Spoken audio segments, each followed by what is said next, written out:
Hi everyone, welcome back to plate by now. నోరూరించే boti fry అంటే ఎవరికి ఇష్టం ఉండదు చెప్పండి. ఈరోజు నేను మీకు చాలా సింపుల్గా అండ్ టేస్టీగా బోటీ ఫ్రై ఎలా చేసుకోవాలో చూపించబోతున్నాను. So let's start cooking without any delay.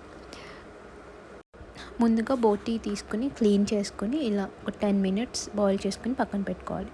ఇప్పుడు ఒక కడాయిలో 3 tablespoons ఆఫ్ ఆయిల్ వేసుకోండి. ఆయిల్ వేడైన తర్వాత దీనిలో జీలకర్ర అలాగే ఆనియన్ ముక్కలు కూడా వేసుకొని గోల్డెన్ బ్రౌన్ కలర్ వచ్చేంత వరకు ఫ్రై చేసుకోవాలి.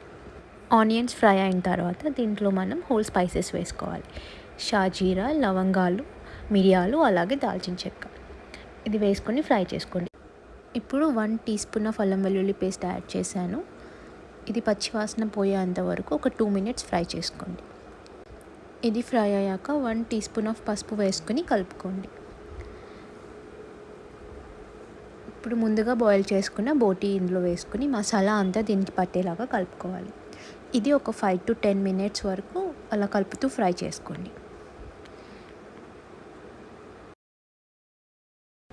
బోటీ ఫ్రై అయిన తర్వాత ఇక్కడ నేను సాల్ట్ యాడ్ చేశాను. మీరు మీ టేస్ట్కి తగ్గట్టు సాల్ట్ యాడ్ చేసుకోండి.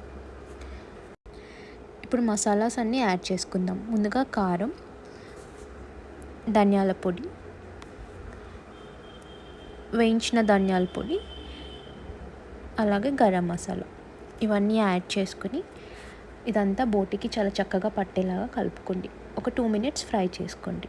ఇది ఫ్రై అయిన తర్వాత ఇప్పుడు లాస్ట్లో కరివేపాకు అలాగే కొత్తిమీర వేసుకొని ఒక 2 minutes ఫ్రై చేసుకోండి.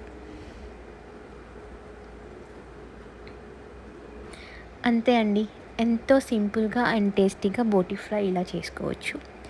మీరు ట్రై చేసి ఎలా ఉందో కామెంట్ చేయండి. Thank you so much for watching.